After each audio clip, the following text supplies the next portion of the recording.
Hey guys, Dave from Nerdarchy, for nerds, by nerds, hanging out with this nerd. I'm Ted. And today we have a viewer request from Kevin Cremering? I would think Cremering. I don't know. You know we're gonna mess it up anyway. At least I am. So basically, you know, his party, they wanna start a business, and I think specifically like a tavern or an inn. And he wants to know how to use this in his game as for adventuring.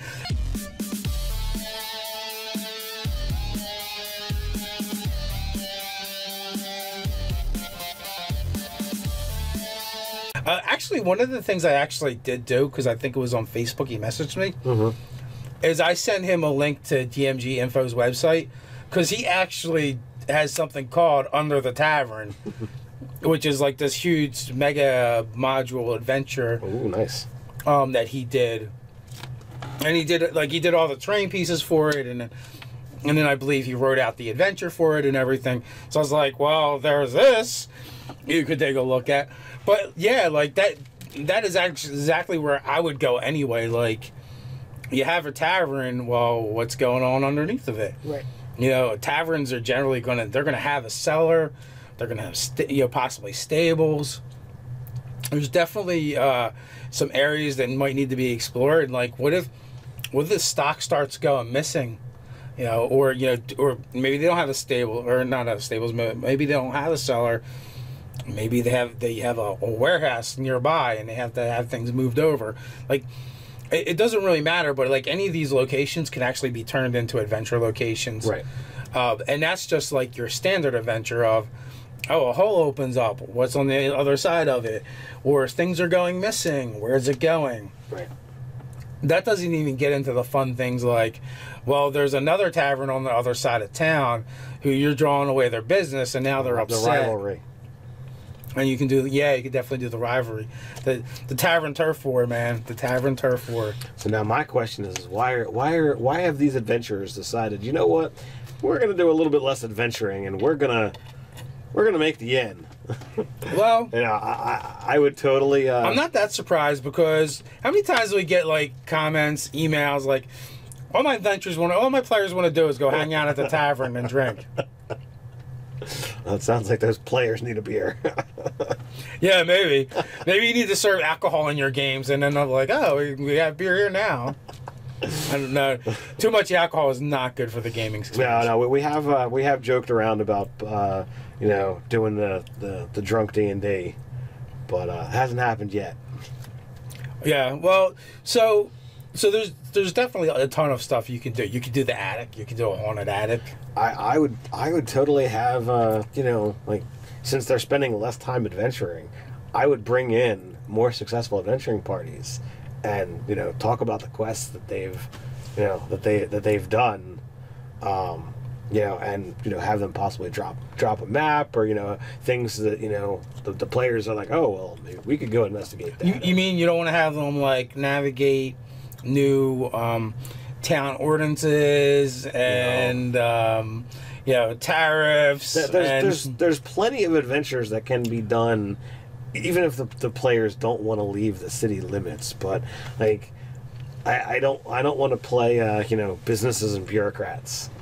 That's not the game for me. I don't know. Ryan opened up a tailor shop.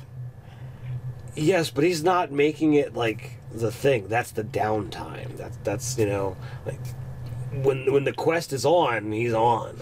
But here's the thing too. Like, what about like I'm just kind of playing devil's advocate, but like a lot of times players want a headquarters, right? That's true. So they just happen to want their headquarters to be the bar, the tavern. That's true. That's a possibility.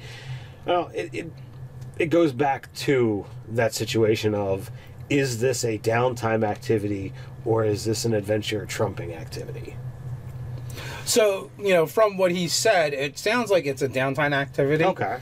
But he does want to incorporate into adventures. Then yes, in those situations, all the suggestions that you made are actually something that can come up, and you can, there could be a problem with one of his patrons.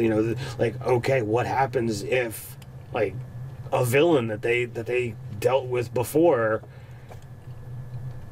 has been released. He's done his time, and he goes to stay at their inn. Like, what kind of contentions and role playing scenes is that gonna, We don't serve your kind here.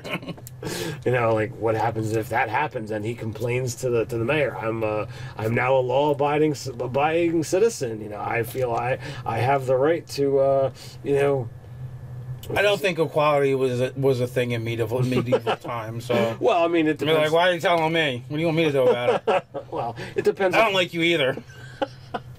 It depends upon what the scene is. If that's something in their world, great. If not, then that's a plot line you can't use. You could be fun too, and you could make it like it becomes like this certain kind of tavern.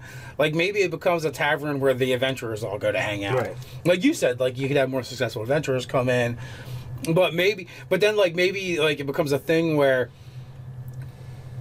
adventurers are always coming in, so it gets a bit of a reputation. So like the local people, they don't actually want to go there because they don't want to deal with those types, or maybe maybe on a lark or a dare, sometimes like the young people from the town will come in, try and cause trouble. Maybe, or maybe them just being there is enough to cause trouble. Maybe you have people coming to try and seek an apprenticeship. Because it's a place for adventurers. It could be, or we're like McNally's from Dresden Files, right. where if for whatever reason it draws mages and wizards, right? And I think Ty Johnston in one of his books did something similar to that, because there's a mage university, and it just happens to be like all the mages in that town kind of live close to the university, so like it's a mage row, so it just makes sense that it's like a neighborhood like any other, right? And so there is like that kind of bar there as well. Mm-hmm. So like you could definitely do that as well, or maybe if one of the players are a priest of a certain god, maybe it starts to the flock starts to kind of gather there. And I would say you could even have adventurers literally trading adventure hooks. Yeah. Hey, did you hear that? Bob, they pull out these decks of cards and be like, "I've got." Well, I mean, I wouldn't go that far, but adventurers know that all right, the 10th level paladin, he doesn't have any desire to go clean out a goblin nest, but he might know that Fred and company is 2nd level party.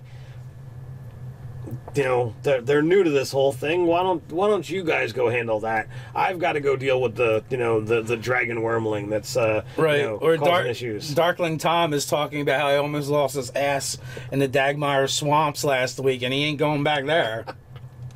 So I mean, it could really create this environment where the DM would have the ability to put out a multitude of adventure hooks. And a bunch of them gotta be fake. Absolutely. They gotta be one-upping each other. But I mean, you'd be able to put them out there without the typical okay, So maybe they have a board like they keep, on the wall where it's almost like a competition. Of things that have been done and achievements, and maybe there could even be like a trophy case. Yeah, I was gonna say horns and wings and claws. Maybe it's a big honor to to have your trophy put in the case.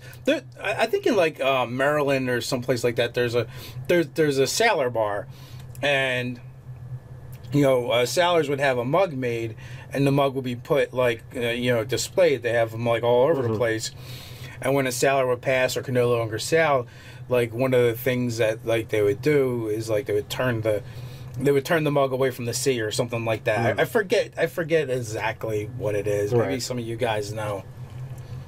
So I think there's a lot of useful information for you guys. Kevin, what do you think? Did we strike true on this one, or did we miss the bar?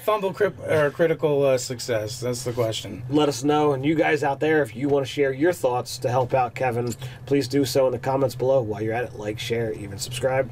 If you guys want to support us in a financial way, there's always Nerdarchy the store. You can buy our cool swag. So until next time, Stay nerdy.